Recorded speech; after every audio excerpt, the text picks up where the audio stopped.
এখন তারা ক্ষমতায় বসে আরও ইতিহাস বিকৃতি, এমনভাবে বিকৃতি যেখানে মুক্তিযুদ্ধের সময় চলাকালীন সময় যখন ওই 71 সালে জাতির পিতা যে স্বাধীনতা ঘোষণা দিলেন, সেই ঘোষণা দেওয়ার পরপরই 26শে মার্চ চট্টগ্রামে কালুরহাট বেতার কেন্দ্র থেকে আওয়ামী লীগের নেতা হান্নান সাহেব এই ঘোষণাটা পাঠ করতে শুরু করেন দুপুর 2:30টায়। জিয়াউর রহমান কিন্তু তখনও পাকিস্তানি সেনাবাহিনীর সাথে 25শে মার্চ যখন এরা ব্যারিকেড দিচ্ছে, তখনও সে এই ব্যারিকেড যারা দিচ্ছে তাদের বিরুদ্ধে গুলি চালাচ্ছে। 26শে মার্চ সে যাচ্ছিল পোর্টে পাকিস্তান থেকে সোয়াত জাহাজে অস্ত্র এসেছে, সেই অস্ত্র নামাতে, তখন তাকে ছাত্র জনতা আর বাধা দেয়। সেখানে আমাদের মঈনুদ্দিন খান বাদল, যে জাসদের নেতা ছিলেন, এমপি ছিলেন, সেও কিন্তু এই গ্রুপে ছিল। তখন তাকে বাধা দিয়ে তাকে আটকায়। এদিকে যখন 26 মার্চ একের পর এক নেতারা কিন্তু ওই ঘোষণাটা সারাদিন বাজাতে থাকে। 27শে মার্চ দুপুরের দিকে আমাদের জহর আহমদ চৌধুরী সাহেব ছিলেন আওয়ামী লীগ নেতা, উনি বললেন যে এই ঘোষণাটা যদি একটা আর্মি অফিসারকে দিয়ে দেওয়া যায় তাহলে এটা যুদ্ধ যুদ্ধ মনে হবে। তখন মেজর রফিক, সে অ্যাম্বুশ করেছিল, তাকে বলা হয়, তিনি বলেন আমি যদি এখান থেকে সরি পাকিস্তানিরা দখল করে নেবে, কাজে আমি এখান থেকে সরবো না, আপনার অন্য কাউকে খোঁজেন। তখন জিয়াউর রহমান কিন্তু ছাত্র জনতার হাতে তখন একরকম বন্দি, তো তাকে নিয়ে আসা হয় কালুরঘাট বেতার কেন্দ্রে। এবং 27শে মার্চ সন্ধ্যা 7টায় বঙ্গবন্ধুর পক্ষে জিয়াউর রহমান এই ঘোষণাটা পাঠ করে এবং তার বক্তব্যে কিন্তু এই কথাটা স্পষ্ট ছিল যে বঙ্গবন্ধু শেখ মুজিবের পক্ষে সেই স্বাধীনতার ঘোষণাটা পাঠ করতে দিচ্ছে। এখন প্রশ্নটা হচ্ছে, অনেক নেতা কর্মী বা অনেক ইন্টেলেকচুয়াল অনেকেই তো অনেক ভাষণ দেন, টেলিভিশনের ঘোষণাকারী বা রেডিওর ঘোষণাকারী বা কোনো মিটিংয়ের ঘোষণাকারী, তারা যখন কোনো নেতার কোনো ঘোষণা বা কোনো অন্য কারোর ঘোষণা যখন তারা এটা পাঠ করে বলে, সেটা তো তার ভাষণ হয়ে যায় না, যিনি ভাষণ দিচ্ছেন তার হয়। কিন্তু দুর্ভাগ্যের বিষয় হলো যে এখন চেষ্টা হচ্ছে, বঙ্গবন্ধু স্বাধীনতা ঘোষণা দেয়নি, জিয়াও ঘোষণা দিয়েছে। এবং এবারে দেখলাম আর একটু তাদের উন্নতি হয়েছে। উন্নতিটা কি, জিয়ার ছেলে ক্ষমতা এসে জিয়ার বক্তৃতাটাকেও বিকৃত করে দিচ্ছে। জিয়াউর রহমান যে বলেছিল on the behalf of our great leader Bangabandhu Sheikh Mujibur Rahman, এইটুকু মুছে দিয়েছে। কাজে শেখ শুধু বঙ্গবন্ধুর মানে স্মৃতি, বঙ্গবন্ধুর অবদানকে বিকৃত করছে তা না, তার বাপের বক্তৃতাটাও বিকৃত করে দিচ্ছে। এই বিকৃতির হাত থেকে বাংলাদেশ কিভাবে মুক্তি পাবে, সেটা আমার প্রশ্ন। আজকে আমি অন্য কথা না, যেটুকু বললাম, হ্যাঁ এই বিকৃত 21 বছর পর্যন্ত চলছিল, করতে পারেনি, এখন আবার শুরু হয়েছে। কিন্তু সত্যকে কখনো কেউ ধামাচাপা দিয়ে রাখতে পারে না, মিথ্যা দিয়ে সত্যকে ঢাকা যায় না, সত্য জয়। বিসমিল্লাহির রহমানির রহিম। প্রিয় দেশবাসী, আজকে মহান স্বাধীনতা দিবস ও জাতীয় দিবস। আমি সকলকেই আমার সালাম জানাচ্ছি, আসসালামু আলাইকুম। মহান স্বাধীনতা দিবস ও জাতীয় দিবসে আমি দেশবাসী আপনাদের আমার প্রাণ ঢালা ভালোবাসা ও শুভেচ্ছা জানাচ্ছি। আমি পরম শ্রদ্ধাভরে স্মরণ করছি সর্বকালের সর্বশ্রেষ্ঠ বাঙালি জাতির পিতা বঙ্গবন্ধু শেখ মুজিবুর রহমানকে, জেনে তার জন্ম না হলে এই স্বাধীন সার্বভৌম বাংলাদেশ সৃষ্টি হতো না। বাঙালি জাতি হিসেবে স্বতন্ত্র সত্তা বা আত্মপরিচয়ের সুযোগ পেত না। 1971 সালে 25শে মার্চ পাকিস্তানি হানাদার বাহিনী গণহত্যা শুরু করে। মহান মুক্তিযুদ্ধে ও স্বাধীনতা সংগ্রামে 30 লক্ষ শহীদের প্রতি শ্রদ্ধা জানাই। হানাদার পাকিস্তানি বাহিনীর হাতে 1971 সালে 25শে মার্চ থেকে শুরু করে 1971 সালের 16ই ডিসেম্বর বিজয় অর্জন পর্যন্ত যে সকল মা বোন পাকিস্তানি হানাবাহিনী দ্বারা ধর্ষিত হয়েছে, নির্যাতিত হয়েছে, এবং পাকিস্তানি হানাদার বাহিনীর হাতে গড়া আলবদর, রাজাকার, লাল শামস বাহিনী এই মা বোনদের তুলে দিয়েছিল এই পাকিস্তানি সেনাদের ক্যাম্পে। আমি সেই সকল মা বোনদের প্রতি আমার শ্রদ্ধা জানাই। 1975 সালে 15ই আগস্ট ঘাতকের নির্মম বুলেটের আঘাতে জীবন দিয়েছেন আমাদের মহান নেতা, স্বাধীনতা স্থপতি, জাতির পিতা বঙ্গবন্ধু শেখ মুজিবুর রহমান, বঙ্গমাতা বেগম ফজিলাতুন্নেসা, মুক্তিযোদ্ধা শেখ কামাল, মুক্তিযোদ্ধা শেখ জামাল, 10 বছর ছোট্ট শেখ রাসেল, কামাল জামালের নবপরিণীত বধূ সুলতানা কামাল ও পারভিন জামাল রোজি, মুক্তিযোদ্ধা শেখ আবু নাসের, মুক্তিযোদ্ধা শেখ ফজলক মনি ও তার অন্তঃসত্ত্বা স্ত্রী আরজু, মুক্তিযোদ্ধা আব্দুল আফসার নেবাদ, তার 10 বছরের ছেলে আরিফ, 13 বছরের মেয়ে বেবি, এবং মুক্তিযোদ্ধা আবুল হাসনাত আবদুল্লাহর ছেলে 4 বছরের সুকান্ত, মুক্তিযোদ্ধা সাংবাদিক শহীদ সানিয়াবাগ এবং সাংস্কৃতিক কর্মী রেন্টু, রাষ্ট্রপতি military secretary brigadier Jamil Uddin এবং police officer ASM SSP Siddiqur Rahman, আমি তাদের সকল আত্মার মাগফিরাত কামনা করি এবং শ্রদ্ধা জানাই। 1975 সালের 3রা নভেম্বর অবৈধভাবে ক্ষমতা দখলকারী খুনি মোস্তাক ও জিয়া চক্রান্তে ঢাকা কেন্দ্রীয় কারাগারে ঘাতকের নির্মম বুলেটে নিহত সৈয়দ নজরুল ইসলাম, তাজউদ্দিন আহমেদ, মনসুর আলী ও কামরুজ্জামানের প্রতি শ্রদ্ধা জানাই। অসাংবিধানিকভাবে এবং আর্মি রুলস ও অ্যাক্ট ভঙ্গ করে জিয়াউর রহমান ক্ষমতা দখল করে নিজেকে রাষ্ট্রপতি ঘোষণা দেয়। সেনাবাহিনী ও বিমান বাহিনীর প্রায় 2500 মতো অফিসার ও সৈনিকদের কারাগারে ফাঁসি ও ফায়ার স্কোয়াডে দিয়ে হত্যা করে, লাশ গুম করে ফেলে। আমি সকলের আত্মার মাগফিরাত কামনা করি। স্বজন হারা বেদনা নিয়ে গুম হয়ে যাওয়া লাশ খুঁজে বেড়ানো স্বজনদের প্রতি আমি আমার সহমর্মিতা জানাই, কারণ স্বজন হারা বেদনা কি আমি সেটা বুঝতে পারি। বাংলাদেশের জনগণের ভোট ও ভাতের অধিকার অর্থাৎ মার্শালের বিরুদ্ধে গণতন্ত্র প্রতিষ্ঠার যে সংগ্রাম আমরা করেছি, সেই সংগ্রামে আওয়ামী লীগ সহ যারা জীবন দিয়েছে আমি তাদের প্রতিও শ্রদ্ধা জানাচ্ছি। জাতির পিতা বঙ্গবন্ধু চেয়েছিলেন বাংলাদেশকে উন্নত সমৃদ্ধ দেশ হিসেবে গড়ে তুলবেন, ক্ষুধা দারিদ্র্য মুক্ত দেশ গড়ে তুলবেন। পাকিস্তান নামে যে রাষ্ট্রটি হয়, সে রাষ্ট্র গঠনের পিছনে তার অনেক অবদান ছিল, কিন্তু পাকিস্তান নামে রাষ্ট্রটি হবার পর যখন তিনি দেখলেন যে পাকিস্তানি শাসকরা বাঙালির উপর শোষণ এবং নির্যাতন করছে, এমনকি আমাদের সংস্কৃতির উপর আঘাত হানে, 1948 সালে রাষ্ট্রভাষা হিসেবে মাতৃভাষা বাংলাকে প্রতিষ্ঠা করতে যে আন্দোলন শুরু হয়েছিল এবং 1952 সালে পাকিস্তানি শাসকদের গুলিতে ভাষা শহীদদের রক্তের অক্ষরে লেখা হয়েছিল মাতৃভাষায় কথা বলতে চাই, সেই সকল শহীদদের প্রতিও আমি শ্রদ্ধা জানাই। আমাদের মুক্তির সনদ 6 দফা, যেটা 1966 সালে জাতির পিতা বঙ্গবন্ধু শেখ মুজিব দিয়েছিলেন, যা বাঙালি জাতি সাদরে গ্রহণ করেছিল এবং সমর্থন জানিয়েছিল, সেই 6 দফার আন্দোলনে 7ই জুন যারা জীবন দিয়েছে আমি তাদেরকেও আজকে স্মরণ করি। মূলত 1948 সালের এই আন্দোলনের পথ বেয়ে জাতির পিতা বঙ্গবন্ধু শেখ মুজিব বাঙালি জাতিকে স্বাধীনতার জন্য উদ্বুদ্ধ করেন এবং 1966 সালে 6 দফা দেওয়ার পর তাকে গ্রেপ্তার করা হয়। তার বিরুদ্ধে রাষ্ট্রবিরোধী মামলা, আগরতলা ষড়যন্ত্র মামলা দেওয়া হয় এবং তাকে ফাঁসি দেওয়ার চক্রান্ত করে। কিন্তু জনগণের আন্দোলন, ছাত্র সংগ্রাম পরিষদ এবং বাংলাদেশের মানুষের আন্দোলনের ফলে আইয়ুব খান বাধ্য হয় সেই মামলা তুলে নিতে এবং জাতির পিতা বঙ্গবন্ধু শেখ মুজিবকে মুক্তি দিতে। আইয়ুবের পতন ঘটে, আর এক মিলিটারি ডিক্টেটর ইয়াহিয়া খান ক্ষমতায় আসে। ক্ষমতায় এসে সে ঘোষণা দেয় নির্বাচন দেব, সে কিছু শর্ত জুড়ে দেয়, কিন্তু বঙ্গবন্ধু শেখ মুজিব এই নির্বাচনে অংশগ্রহণ করেন। 70 সালে যে নির্বাচন, মূলত সেই 1948 সালে পাকিস্তানের সৃষ্টির পর থেকে, 47 সালে পাকিস্তানের সৃষ্টির পর থেকে এই পাকিস্তানে কখনো সাধারণ নির্বাচন কিন্তু হয়নি বা কোনো সংবিধানও রচিত হয়নি। কাজে 1970 সালে পাকিস্তানের সৃষ্টির পরে প্রথম জাতীয় নির্বাচনে বঙ্গবন্ধু শেখ মুজিবুর রহমানের নেতৃত্বে সমগ্র পাকিস্তানে জাতীয় ও প্রাদেশিক পরিষদে সংখ্যাগরিষ্ঠ আসনে জয়লাভ করে বাংলাদেশ আওয়ামী লীগ। বাঙালির মুক্তি সনদ 6 দফার প্রতি মানুষের রায় দেয়, কিন্তু পাকিস্তানি সামরিক জান্তা ইয়াহিয়া খান ও জুলফিকার আলী ভুট্টোর চক্রান্তে গণমানুষের ভোটে নির্বাচিত জনপ্রতিনিধির হাতে ক্ষমতা হস্তান্তর না করে গভীর চক্রান্ত শুরু করে। গণমানুষের অধিকার গণমানুষের হাতে ফিরিয়ে আনতে বঙ্গবন্ধু শেখ মুজিব অসহযোগ আন্দোলনের ডাক দেন। 1971 সালের 7ই মার্চ ঐতিহাসিক ভাষণে তিনি ঘোষণা দিয়েছিলেন, আমি কোট করছি, এবারের সংগ্রাম আমাদের মুক্তির সংগ্রাম, এবারের সংগ্রাম আমাদের স্বাধীনতার সংগ্রাম, আনকোট। এই আহ্বানটা মানুষের রন্ধ্রে রন্ধ্রে পৌঁছে যায়। এই ভাষণের মাধ্যমে বাঙালি জাতিকে সমগ্র বাংলাদেশে প্রতি ওয়ার্ড, ইউনিয়ন এবং জেলা পর্যায় পর্যন্ত আওয়ামী লীগের নেতৃত্বে সংগ্রাম পরিষদ গড়ে তোলার আহ্বান জানান, নির্দেশ দেন বঙ্গবন্ধু শেখ মুজিব, এবং একটা গেরিলা যুদ্ধ পরিচালনার সব রকম প্রস্তুতি নেবারও নির্দেশ তিনি এই ভাষণের মধ্যে দিয়েছিলেন। বাংলাদেশ এই যে নামটা আজকে আমরা পেয়েছি, এই নামটা কোথেকে আসলো? 1970 সালে 5ই ডিসেম্বর হোসেন শহীদ সোহরাওয়ার্দীর মৃত্যু দিবসে আলোচনা সভায় বঙ্গবন্ধু শেখ মুজিব ঘোষণা দিয়েছিলেন যে পূর্ববঙ্গের নাম হবে বা পূর্ব পাকিস্তানের নাম হবে বাংলাদেশ। এই নামটাও বঙ্গবন্ধু শেখ মুজিবেরই দেয়া। এমনকি আমাদের জাতীয় সঙ্গীত, আমাদের পতাকা এবং আমাদের স্লোগান, সেটাও কিন্তু বঙ্গবন্ধু শেখ মুজিবের দেওয়া।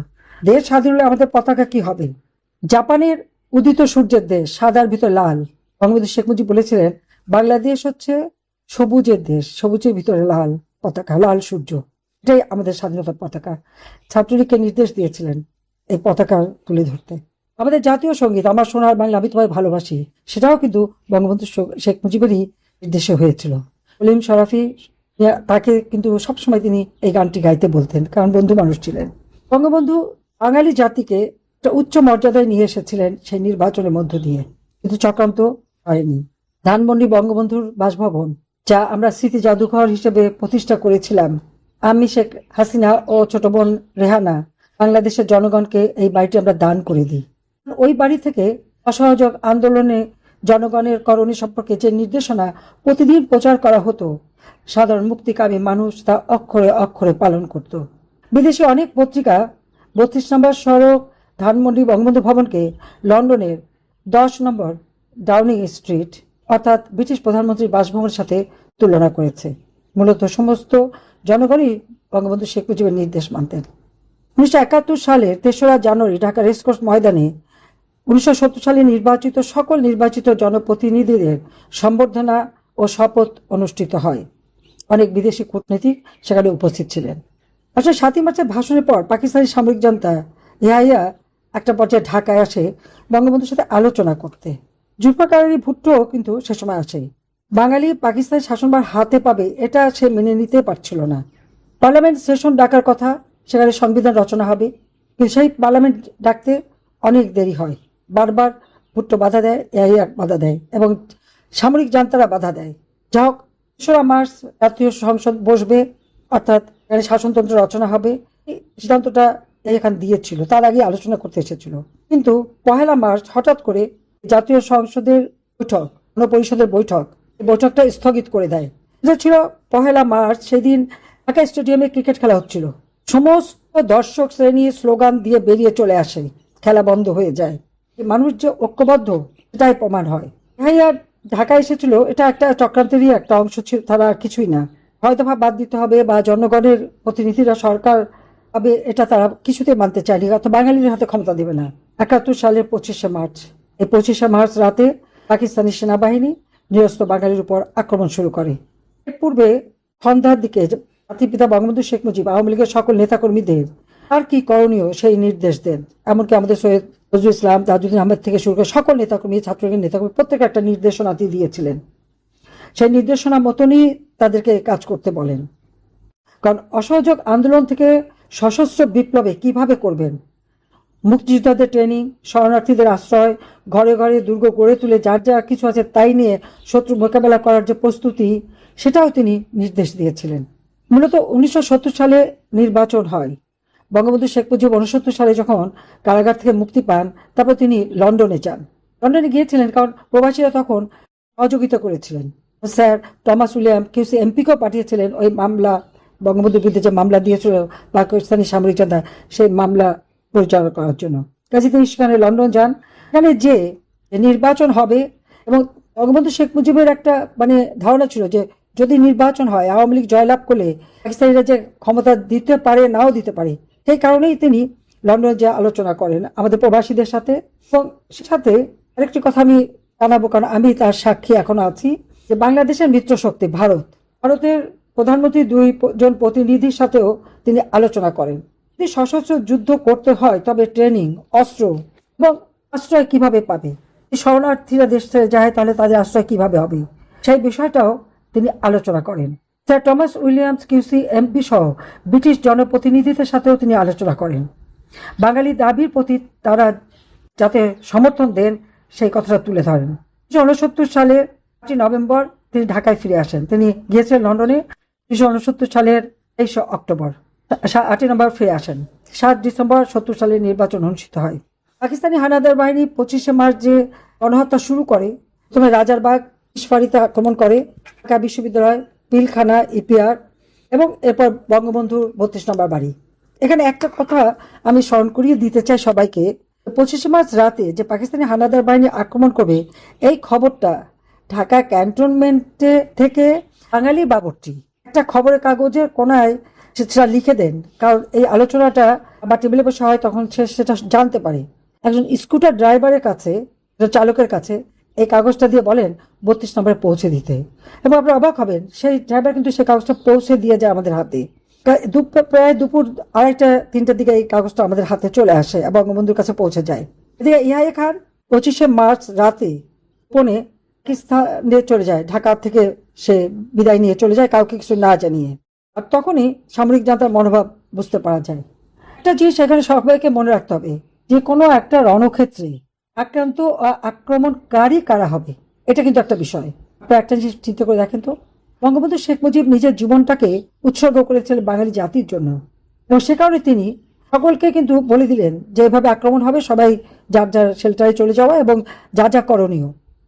ওই মার্চ মাস থেকেই কিন্তু আমাদের ছাত্র সংগ্রাম পরিষদ থেকে শুরু করে সকলেই বিভিন্ন জায়গায় স্কুল কলেজ ওখানে ট্রেনিং নেওয়া, মেয়েদের ট্রেনিং নেওয়া, অনেক কিছু শুরু হয়ে যায়। কাজে বঙ্গবন্ধু সবাইকে বিদায় দিলেন, কিন্তু নিজে থাকলেন কেন? তিনি অপেক্ষা করছিলেন। তিনি জানতেন যে ওরা আক্রমণ করবে। যে মুহূর্তে পুলিশ, রাজারবাগ পুলিশ ফাঁড়িতে ওরা আক্রমণ করে, তখনই বঙ্গবন্ধু শেখ মুজিব এই স্বাধীনতার ঘোষণা দেন। এই স্বাধীনতা ঘোষণা দেওয়ারও একটা প্রস্তুতি ছিল।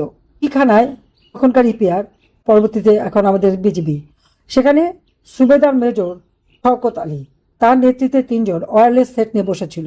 আর ওয়ারিতে বলদা গার্ডেন, এই বলদা গার্ডেনে একজন ইঞ্জিনিয়ার এবং কয়েকজন প্রতিনিধি, তারাও সেখানে একটা ওয়্যারলেস সেট নিয়ে অপেক্ষা করছিলেন। বঙ্গবন্ধু যখন দেখলেন যে আমরা আক্রান্ত হয়েছি, তাই আক্রমণকারীদের বিরুদ্ধে তিনি যুদ্ধ ঘোষণা করেন। তিনি স্বাধীনতার ঘোষণাটা দেন। তিনি নিজের জীবনকে বাজি রেখে এই ধানমন্ডি 32 নম্বর সড়কে বাড়িতে অপেক্ষা করেন, এবং এখানে তিনি যখন ঘোষণাটা দিয়ে দেন, এই ঘোষণা দেওয়ার সাথে সাথে পিলখানা থেকে আমাদের মগবাজারের যে ওয়্যারলেস স্টেশন, তার মাধ্যমে সমগ্র বাংলাদেশে এই নির্দেশনাটা পৌঁছে যায়, প্রত্যেকটা পুলিশ স্টেশনে পৌঁছে যায়। পুলিশ স্টেশন থেকে পুলিশের কর্মচারীরা তারা কিন্তু এই নির্দেশনাটা সংগ্রাম পরিষদের নেতাদের হাতে পৌঁছে দেন। সেটা প্রায় ভোর রাত্রের দিকে তারা পৌঁছাতে সক্ষম হন, এবং এই যে প্রত্যেকের হাতে পৌঁছে দেওয়ার সাথে সাথে প্রতিটি জায়গায় আমাদের আওয়ামী লীগের নেতৃবৃন্দ, বাংলাদেশের জনগণ, তখন তারা কখনো মাইক নিয়ে রিক্সার মধ্যে মাইক লাগিয়ে কত চোঙ্গা ফুকিয়ে, আবার সেগুলি টেলিগ্রাম বা টেলিপ্রিন্টের মাধ্যমে যে সেটা চলে গেল ঘোষণাটা, সেটা প্রচার করতে শুরু করে। এখনো মনে আছে চট্টগ্রামে নুরুল হক নামে সে একটা রিক্সা নিয়ে একটা মাইক লেগে সারা চট্টগ্রামে এই প্রচারটা করে যাচ্ছিল। তো এইভাবে সারা বাংলাদেশে কিন্তু এই ঘোষণাটা চলে যায়, এবং সারা বিশ্বে 26শে মার্চ এবং 27শে মার্চের যদি পত্র পত্রিকা বা টেলিভিশন মিডিয়া, সেগুলি যদি এখনও কেউ ইউটিউব বা গুগল বা বিভিন্ন অ্যাপসে যোগাযোগ করে, সেখানে দেখতে পাবেন যেখানে বঙ্গবন্ধু শেখ মুজিব যে স্বাধীনতার ঘোষণা দিয়েছেন, এমনকি আমেরিকার ডিক্লাসিফাইড যে রিপোর্ট, সেখানে আমেরিকার প্রেসিডেন্ট যে মিটিং করে বা পররাষ্ট্রমন্ত্রী কিসিঞ্জারের সাথে যে কথা বলে, সেখানে কিন্তু এই কথাটা রয়ে গেছে যে শেখ মুজিব স্বাধীনতার ঘোষণা দিয়েছেন। পিলখানার সুবেদার মেজর শওকত আলী কিন্তু এই ঘোষণাটা দিতে সে কিন্তু আর পালাতে পারে, সরতে পারেনি। অত্যন্ত দুঃখের বিষয়, পাকিস্তানি হানাদার বাহিনীর হাতে সে ধরা পড়ে এবং তাকে নির্মমভাবে অত্যাচার করে হত্যা করা হয়। তার মেয়ে রাজশাহী বিশ্ববিদ্যালয়ের প্রফেসর ছিল। আমি বাংলাদেশে 81 সালে ফিরে এসে তার সঙ্গে যোগাযোগ করি। আর বলদা গার্ডেনে যে ওয়্যারলেস সেটটা ছিল, যখন এই ভাষণটা বা ঘোষণাটা সে প্রচার করার পর তিনি জানতে চান কি করবেন। হাজি মোর্শেদ সাহেব ছিলেন, তার হাতে কাগজটা নিয়ে তিনি দেশে বিদেশে সব জায়গায় এই ঘোষণাটা পড়ে পড়ে শোনাচ্ছিলেন। তখন বঙ্গবন্ধুর নির্দেশে তিনি বলেন যে ওই ওয়্যারলেস সেটটা বলদা গার্ডেনে পুকুরে ফেলে দিয়ে সেজন্য সরে যায়, এবং তিনি তাই করেছিলেন। বাঙালিরা আক্রান্ত হয়, আর তখনই বঙ্গবন্ধু শেখ মুজিব কিন্তু স্বাধীনতার ঘোষণা দেন, যে কারণে আমরা আন্তর্জাতিক সমর্থন পাই। এই ঘোষণার পরপরই রাত্রি 1:30টার দিকে, 1:30-2 বাজে, তখন পাকিস্তানি হানাদার বাহিনী 32 নম্বর আক্রমণ করে। 32 নম্বর লক্ষ্য করে যখন গুলি ছুটতে থাকে, তখন একটা গুলি বঙ্গবন্ধু আমাদের বেডরুমে, ঠিক ছোট্ট রাসেল ঘুমাচ্ছিল, রাসেলের পায়ের কাছে এসে পড়ে। তখন আব্বা রাসেলকে তাড়াতাড়ি নিচে নামিয়ে বাসি ড্রেসিং রুমের মধ্যে নিয়ে যায়, এবং আমার মা ছুটে যান জামালকে তার ঘর থেকে নিয়ে আসতে। কারণ ওই দিন রাত্রি 10:30টার দিকে জাকির খান নামে একজন ছিলেন, সে অনেক তথ্য নিয়ে আসতেন, আব্বাকে তথ্য দিতেন। উনি আসেন, তিনি যখন দেখেন যে আমি, রেহানা, জেলি আমরা বাসায়, উনি বলে এক মুহূর্তে এই বাসা থাকবে না, তোমাদের এখন এখান থেকে চলে যেতে হবে। তার কথাই আমরা বাধ্য হই এবং অজিত সাহেব গাড়ি নিয়ে আমাদের 15 নম্বর রোডে একটা একতলা বাসা, একটা নিচতলা আমাদের একটা বাসা ভাড়া নেওয়া হয়েছিল, সেখানে আমরা চলে এসেছিলাম। কারণ অজিত সাহেব বিদেশ থেকে আসার পর ওই বাসাটা ভাড়া নেই, কিন্তু বাসা তো আমরা তখন উঠি নাই, কিন্তু ওখানেই আমরা আশ্রয় নিই। আমি যাওয়ার পথে কামালকে রাস্তায় পাই। কামাল তখন সমস্ত বন্ধুবান্ধব নিয়ে, লোকজন নিয়ে আবাহনী ক্লাবের ওখানে 7 মসজিদ রোডে ব্যারিকেড সৃষ্টি করছে। যাই হোক, আমি আর নিজেদের কথা বলতে চাই না, আমি একটু বলবো যে বঙ্গবন্ধু শেখ মুজিব তার জীবনটাকে উৎসর্গ করেছেন বাঙালি জাতির সকল অধিকার প্রতিষ্ঠার জন্য। স্বাধীনতার ঘোষণা, মুক্তিযুদ্ধ, এর সব কিছু ব্যবস্থা কিন্তু তিনি করে দিয়েছিলেন এবং আমাদের মুক্তিযুদ্ধে আমাদের মিত্র শক্তি আমাদের সহযোগিতা করে। 3রা ডিসেম্বর পাকিস্তান ভারতের যুদ্ধ শুরু হয়। তার আগে আরেকটু কথা বলে রাখি, যখন জাতির পিতা বঙ্গবন্ধু শেখ মুজিব স্বাধীনতা ঘোষণা দেন, তারপর 32 নম্বর আক্রমণ করে বঙ্গবন্ধু শেখ মুজিবকে গ্রেপ্তার করে নিয়ে যায়। যখন বাড়ির ভিতরে তারা গুলি করছে, তিনি সেই ঘরের দরজা খুলে বেরিয়ে এসে তিনি খুব চিৎকার করে বলে যে স্টপ ফায়ারিং। সে একজন কর্নেলের নেতৃত্বে যারা এসেছিল তারা হঠাৎ থেমে যায়, কিন্তু থেমে যাওয়ার পরই তার বেয়নেট নিয়ে বঙ্গবন্ধুকে আক্রমণ করতে উদ্যত হয়। তখন ওই অফিসারটা নিজের থেকে বলে হল্ট, ওদের থামায়। কিন্তু বঙ্গবন্ধুকে যখন নিয়ে যায় সিধে নামাতে থাকে, তখন পিছন থেকে এই বন্দুকের বার দিয়ে তাকে আঘাত করে। এই কথাটা বঙ্গবন্ধু শেখ মুজিব কিন্তু ডেভিড ফ্রস্টের ইন্টারভিউতে তিনি এই কথাটা বলেছেন। সাধারণত তার উপরে যে অত্যাচার নির্যাতন হতো কখনো তিনি আমাদের জানতে দিতেন না, বলতেন না। সেখান থেকে গ্রেপ্তার করে সংসদ ভবনের উত্তর দিকে যে সিঁড়িটা, ওই সিঁড়ির উপরে তখন কনস্ট্রাকশন হচ্ছে, সিঁড়ির উপরে বসিয়ে রাখে।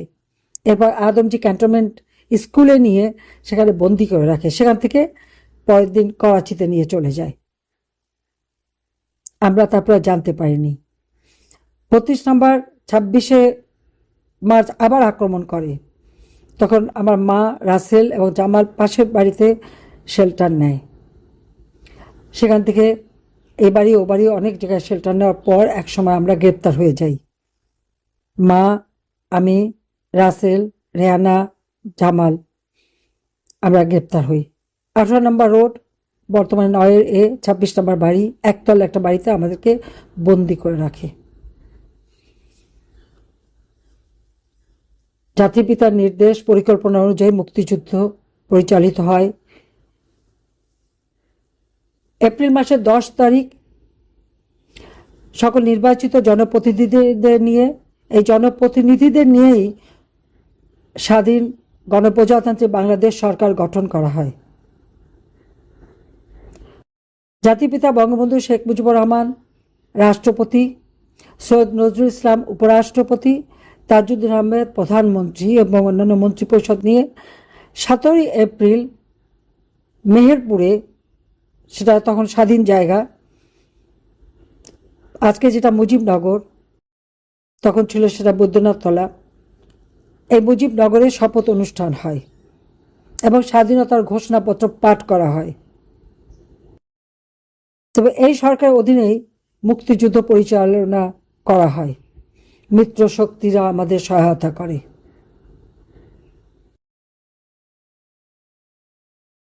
3রা ডিসেম্বর ভারত পাকিস্তান যুদ্ধ শুরু হয়। সেই যুদ্ধে মিত্রশক্তি এবং মুক্তিযোদ্ধাদের আক্রমণে পাকিস্তানি হানাদার বাহিনী পরাজয় বরণ করে। যে সরহদ্দি উদ্যানে দাঁড়িয়ে, অর্থাৎ যে রেসকোর্স ময়দানে দাঁড়িয়ে 7ই মার্চে জাতির পিতা ভাষণ দিয়েছিলেন, এবারের সংগ্রাম আমাদের মুক্তির সংগ্রাম, এবারের সংগ্রাম স্বাধীনতার সংগ্রাম, সেই সরহদ্দি উদ্যানেই কিন্তু ওই পাকিস্তানি হানাদার বাহিনী মিত্র শক্তির কাছে পরাজয় বরণ করে, সারেন্ডার করে। বাংলাদেশ শত্রুমুক্ত হয়। তবে আমরা যারা বন্দী ছিলাম, আমরা কিন্তু তখনও মুক্ত হইনি। তবে এর মধ্যে জামাল খুব গেরিলা কায়দায় আগস্ট মাসে সে চলে যায় পালিয়ে, মুক্তিযুদ্ধে অংশগ্রহণ করে, সরাসরি সে মুক্তিযুদ্ধে অংশগ্রহণ করেছে। তখন শেখ আবু নাসের, আমার চাচা, 9 নম্বর সেক্টরে যুদ্ধ করতে, জামালও সেই সেক্টরেই সেই যুদ্ধে অংশগ্রহণ করে। আর কামাল ট্রেনিং দুজনেই দেহরাদুন থেকে ট্রেনিং নেয়।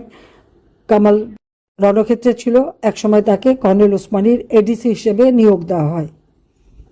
যা হোক, আমরা বিজয় অর্জন করি। 7ই ডিসেম্বর বাংলাদেশ মুক্ত হয়। 16ই ডিসেম্বর আমি, মা, রাসেল, রেহানা আমরা মুক্তি পাই 17ই ডিসেম্বর। মিত্র বাহিনীর মেজর অশোক তারা আমাদেরকে মুক্ত করে। একটা যুদ্ধ বিধ্বস্ত দেশ, বঙ্গবন্ধু শেখ মুজিবকে যে গ্রেপ্তার করে রেখেছিল, সেখানে কিন্তু তার বিরুদ্ধে রাষ্ট্রদ্রোহী মামলা দিয়েছিল এবং ইয়াহিয়া খান তার ফাঁসি দেবে সে নির্দেশনাও দিয়েছিল, সইও করে গিয়েছিল। কিন্তু ততক্ষণে যখন পাকিস্তানি বাহিনীকে সারেন্ডার করতে হয়, কাজে ইয়াহিয়ার পতন হয়। বঙ্গবন্ধু মুজিবকে তারা মুক্ত করে, তখন জুলফিকার আলী ভুট্টো পাকিস্তানের প্রেসিডেন্ট হয়ে যায় এবং ওখান থেকে 8ই জানুয়ারি তিনি মুক্তি পান, সরাসরি লন্ডন চলে যান।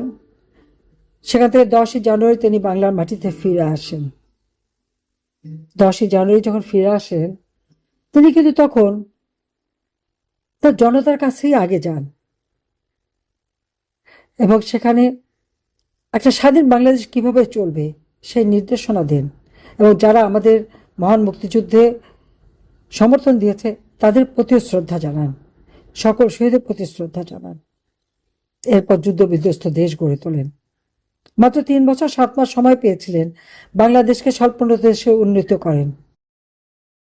যখনই বাংলাদেশের যুদ্ধের ভয়াবহতা কাটিয়ে ওঠে, 1975 সালে 15ই আগস্ট নির্মমভাবে তাকে হত্যা করা হলো। এরপর শুরু হলো হত্যাকুশ ষড়যন্ত্রের মধ্য দিয়ে ক্ষমতা বদলের পালা। 21 বছর পর আওয়ামী লীগ সরকারে আসে, জনগণের সেবা করে, বাংলাদেশের উন্নতি করে, বাংলাদেশ খাদ্যে স্বয়ংসম্পূর্ণ হয়, সাক্ষরতার হার বৃদ্ধি পায়, বিদ্যুৎ উৎপাদন বৃদ্ধি করি। বাংলাদেশের মানুষ এই প্রথম একটা উপলব্ধি করতে পারে যে সরকার জনগণের সেবক। কিন্তু তারপর আমরা 2001-এ তখন যে নির্বাচনটা হয়েছিল অক্টোবর মাসে, সেই নির্বাচনে আমরা ক্ষমতা আসতে পারিনি।